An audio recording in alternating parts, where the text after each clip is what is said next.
जब मैं अपने भाई की शादी में शामिल होने के लिए गई हुई थी, तभी मेरे और मेरे भाई के बॉस के बीच मेरा नाम नेहा है। अभी मैं कुछ दिन के लिए अपने भाई की शादी के लिए मायके गई हुई थी। वहां मैं करीब 20 दिन रुकी और इसी बीच मेरा एक आदमी के साथ मिलना हुआ यूं था कि पहले तो मैं अपने मायके गई और वहां कुछ दिन रुकने के बाद हम सभी परिवार के लोगों को शादी के लिए लड़की वालों के शहर में जाना था। वहां हम लोगों को 6 दिन रुकना था और शादी की सारी रस्में भी वहीं पर ही होनी थी। वहां हम लोगों ने एक होटल बुक किया था जहां पर शादी होनी थी। होटल में करीब 30 कमरे हम लोगों ने बुक किए थे। 28 जून को हम लोग वहां पर पहुंच गए। मेहमानों की देखभाल करने के लिए मेरे पापा ने मुझे और मेरी एक चचेरी बहन को कहा था, तो सभी के रहने और खाने की देखभाल मैं और मेरी चचेरी बहन ही कर रही थी। हम लोगों को वहां रुके एक दिन हुआ था और मेहमानों का आना शुरू हो गया था। अगली सुबह ही मेरे भाई ने मुझसे कहा, मेरे ऑफिस से मेरे कुछ दोस्त और मेरे कुछ अधिकारी आने वाले हैं, तुम जरा उनके के लिए 4 कमरों का इंतजाम कर देना और उसकी अच्छे से साफ सफाई भी करवा देना। उसके कहने के अनुसार मैंने 4 कमरे तैयार करवा दिए। उसी दिन शाम को मेरा भाई मेरे पास आया और बोला, मेरे दोस्त लोग आ चुके हैं, तुम उन्हें ले जाकर उनके कमरे में रुकवा दो। मैं बाहर गई और उनसे मिली। वे 6 लोग थे, जिनमें से 2 अधिकारी थे और 4 मेरे भाई के साथ काम करने वाले थे। मैंने उन्हें ऊपर के कमरे की तरफ चलने को कहा और मैं चाबी लेकर उनके आगे आगे चलने लगी। दोनों अधिकारियों को मैंने अलग अलग सिंगल बेड कमरे में ठहर दिया और बाकी के 4 लोगों को 2 डबल बेड कमरे में रुकवा दिया। फिर मैंने उनके कमरे में नाश्ता पानी भिजवाया और उन सबसे मैं बोली कि आप लोगों को किसी भी प्रकार की कोई भी जरूरत होगी तो आप मुझसे कह दीजिएगा। उन सब में जो 4 लोग थे उन्हें हिंदी अच्छी से आती थी, लेकिन जो 2 अधिकारी थे उनकी हिंदी उतनी अच्छी नहीं थी, क्योंकि वे दोनों ही कर्नाटक के रहने वाले थे। उसी दौरान मैंने गौर किया कि सभी 5 लोगों की नज़र नॉर्मल थी, लेकिन उनमें से एक की नज़र मेरे को गौर से देख रही थी। मैं उस वक्त साड़ी पहनी हुई थी, पता नहीं क्यों, लेकिन मैं लोगों की नज़र बहुत जल्दी ही बाप लबाप जाती हूँ और उसकी नज़र में मेरे प्रति एक अजीब सी झलक मुझे साफ दिखाई दे रही थी। नाश्ते के बाद मैं उनके कमरे में वापस आ गई और शाम के कार्यक्रम की तैयारियों में भी लग गई। उस दिन संगीत का कार्यक्रम था और होटल के हॉल में हम सभी महिलाएं इकट्ठा होने लगी। हॉल के बीच में सभी महिलाएं जमीन पर बैठकर संगीत का कार्यक्रम कर रही थी और चारों तरफ कुर्सियां लगी हुई थी, जिसमें परिवार के अन्य सदस्य बैठे हुए थे। कुछ देर बाद में भाई सभी दोस्त अपने अपने कमरों से तैयार होकर आए और वे भी आकर कुर्सी पर बैठ गए और कार्यक्रम को देखने लगे। उस वक्त मैंने लाल रंग की एक साड़ी पहनी हुई थी और गहरे गले का ब्लाउज। मैं भी सभी औरतों के साथ बैठकर कार्यक्रम का मजा ले रही थी। जहां पर मैं बैठी हुई था, वहीं पर ठीक सामने की कुर्सी पर मेरे भाई के ऑफिस के दोनों अधिकारी बैठे हुए थे। बाकी के दोस्त अलग तरफ बैठे हुए थे। उनमें से एक अधिकारी, जिनकी नज़र पहले भी मैंने भांप ली थी, वे लगातार बस मुझे ही देखे जा रहे थे। मैंने गौर किया कि उनकी नज़र मेरी साड़ी से दिख रही पर जा रही थी और सामने से झलक रहे मेरे ठाकुरों पर। मैं भी आदत से मजबूर थी, तो मैंने उन्हें तड़पाने की ही सोच ली और जानबूझकर अपनी कमर को नहीं ढका। इसके साथ ही अपना आंचल थोड़ा और नीचे सरका दिया, जिससे कि मेरे ठाकुर की लाइन उन्हें दिखने लगी। वे लगातार मुझे ही देख रहे थे और मैं उन्हें बिल्कुल ही अनदेखा कर रही थी, जैसे मुझे कुछ पता ही ना हो। बीच बीच में तिरछी नजरों से उनकी तरफ देखती और वे बस मुझे ही देख रहे होते थे। फिर मैंने उनसे नजरें मिलानी शुरू कर दी और अब वे बार बार मुझे देख हल्की स्माइल भी देने लगे। मैं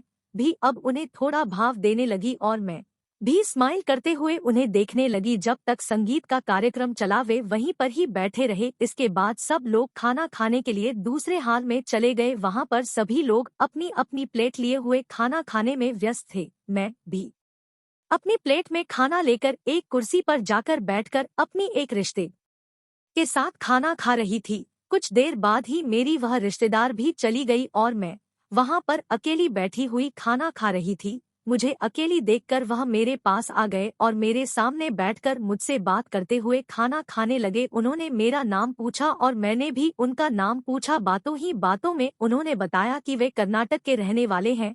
उनसे उतनी अच्छी हिंदी नहीं आ रही थी, लेकिन जितनी भी आ रही थी मैं समझ लेती थी। काफी देर तक हम दोनों वहीं पर बैठे रहे, खाना खाया और बातें की। इसके बाद जब मैं जाने लगी तो उन्होंने मुझसे कहा कि अगर मुझे किसी भी तरह की कोई जरूरत पड़ी तो क्या मैं आपके नंबर पर फोन कर सकता हूं। मैंने भी बिना किसी झिझक के उन्हें कॉल करने के लिए कह दिया। उनके पास मेरा जो नंबर था उसमें टब ही था। सभी कामों से फुर्सत होने के बाद मैं अपने कमरे में चली गई। वहां मैं रात में अपनी मम्मी के साथ सोती थी। मैं कमरे में गई और नाइट गाउन पहनकर फोन को देखने लगी। मैंने देखा कि मेरे टब पर कुछ मैसेज आए हुए थे, जिनमें से एक नया नंबर था जो कि मेरे फोन में सेव नहीं था। उसमें लिखा था कि जब भी आपसे फुर्सत हो मुझे मैसेज करिए। मैंने भी उसका जवाब देते हुए लिखा कि आप कौन। जल्द ही वहां से मैसेज आया और एक फोटो आई। मैंने देखा कि वह फोटो रेडी जी की है।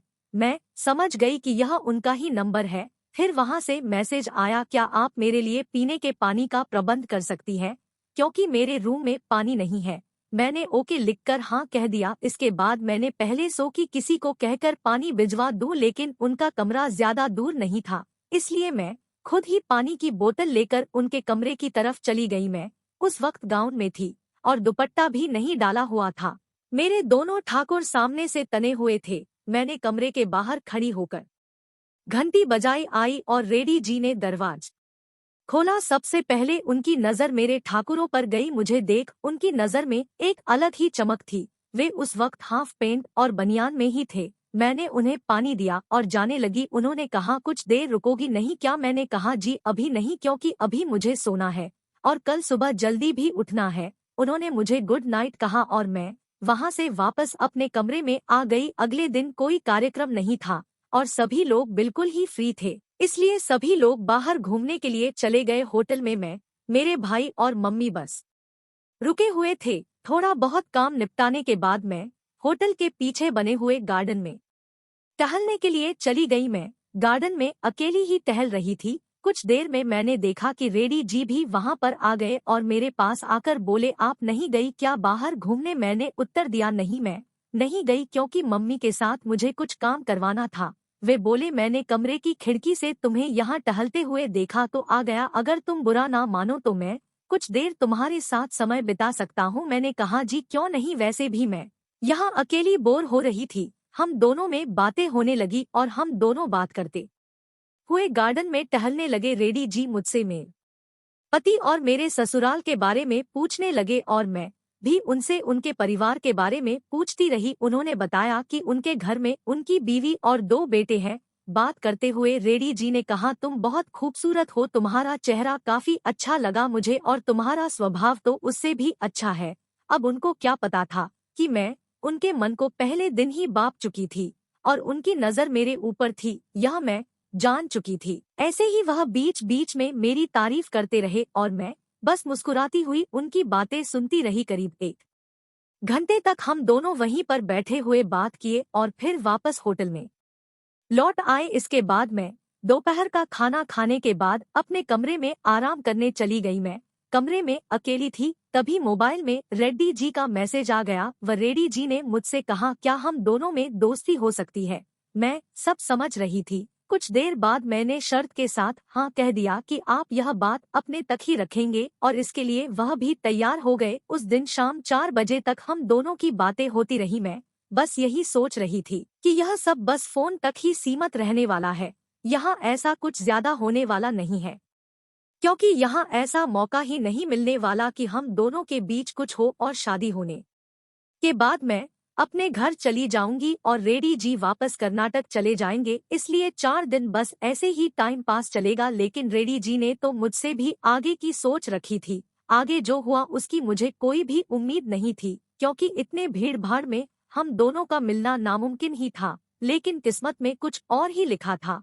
यह जबरदस्त हिंदी कहानी पढ़कर आपको जरूर अच्छा लगा होगा। पूरा मजा आगे के भागों में आएगा। यह पहला पार्ट आपको कैसा लगा? अगर आपको यह कहानी अच्छी लगी हो तो प्लीज इसे लाइक करे, शेयर करे, कमेंट करे, चैनल को सब्सक्राइब जरूर करे, साथ ही में बेल आइकन को दबाना मत भूले।